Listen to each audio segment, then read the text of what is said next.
Welcome to Deep Insights. Previous class में हम आलोचना किए थे जो प्राचीन भारत का थोड़ा सा इंट्रोडक्शन। अभी हम जानेंगे धर्म ग्रंथ एवं ऐतिहासिक ग्रंथ से मिलने वाली महत्वपूर्ण जानकारी। तो सोर्सेस के बारे में हम जाने थे, कौन से सोर्सेस से जो होता है इतिहास के बारे में हम जानकारी लेते हैं। धर्म ग्रंथ एवं ऐतिहासिक ग्रंथ अभी देखेंगे। भारत का सर्वप्राचीन धर्म ग्रंथ होता है वेद, ये बहुत ही जरूरी है, जिसके संकलन करता है महर्षि कृष्ण देवपायन वेद व्यास को माना जाता है। देखिए इसके जो वेद है वो सबसे पुरातन ग्रंथ माना जाता है, धर्म ग्रंथ, जिसके जो है संकलन करता है वो महर्षि कृष्ण देवपायन वेद व्यास है। वेद वसुदैव कुटुंबकम का उपदेश देता है। देखिए ये वेद जो है ये कहता है पृथ्वी एक परिवार है। वसुदैव मतलब वसुधा एक कुटुंब के समान होती है, सारा फैमिली होती है एक। वसुधा भारतीय परंपरा वेदों को नित्य तथा औपरूपेय मानती है। देखिए नित्य मानती है। वेद को चार भाग में हम विभक्त करते हैं। पहला हो गया ऋग्वेद, दूसरा हो गया यजुर्वेद, तीसरा सामवेद और चौथा है अथर्ववेद। इन चारों वेदों को संहिता कहा जाता है। देखिए चारों वेद जो होते हैं उन्हें हम संहिता बोलते हैं। अभी हम डिस्कशन करेंगे अबाउट ऋग्वेद। ऋचाओं के क्रमबद्ध ज्ञान को संग्रह, देखिए रुचाएं जो होती है उनका क्रमबद्ध संग्रह जो कलेक्शन रहता है, संग्रह करते हैं, उसे हम ऋग्वेद कहते हैं। रुचाओं के कलेक्शन को ऋग्वेद कहा जाता है। याद रखिए और नोट बनाइए।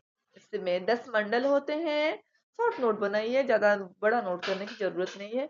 इसमें क्या होती है, 10 मंडल होते हैं। 1028 सूक्त।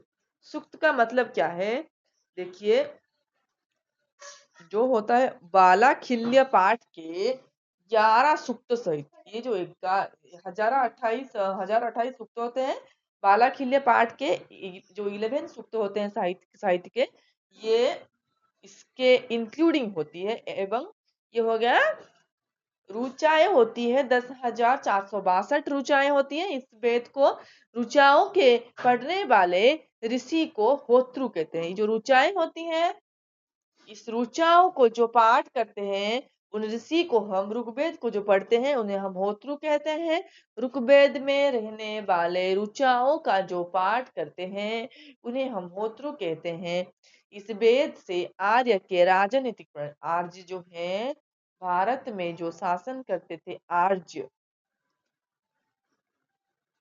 उनके जो है राजनीतिक प्रणाली, इतिहास एवं ईश्वर की महिमा के बारे में जानकारी मिलती है। तो क्या जानकारी ऋग्वेद से मिलती है, आर्य के राजनैतिक प्रणाली, इतिहास के एवं ईश्वर की महिमा के बारे में जानकारी हमें मिलती है ऋग्वेद से।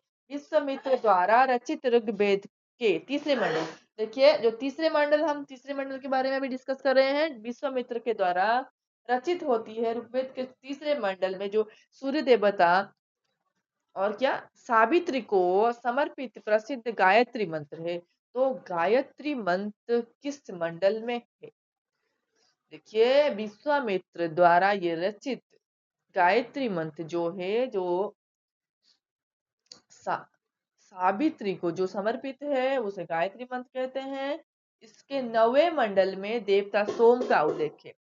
तीसरे मंडल में रह गया गायत्री मंत्र, और 9वें मंडल में जो रहता है वो होता है देवता सोम के बारे में उल्लेखित है। उसके 8वें मंडल में हस्तलिखित रुचाओं का खील कहा जाता है। तो हस्तलिखित रुचाओं को क्या बोलते हैं, 8वें मंडल में जो है उसे खील बोलते हैं। ऋग्वेद को सबसे बड़ा 10वां मंडल है। देखिए ऋग्वेद का अगर सबसे बड़ा मंडल कौन सा है तो आंसर आपका निकलेगा 10वां मंडल जो है वो सबसे बड़ा मंडल है। इसमें क्या होता है, नदी स्तुति होती है, नदियों का प्रशंसा करते हैं, पुरुष सूक्त होता है, वैदिक समाज शास्त्र होता है, नामदीप होता है। ये थोड़ा सा अभी इस पार्ट को हम खत्म करेंगे और दूसरे क्लास में हम देखेंगे। और ऋग्वेद में जो होते हैं 10वें मंडल में इसके अलावा और क्या क्या रहते हैं ये सब हम डिस्कशन करेंगे।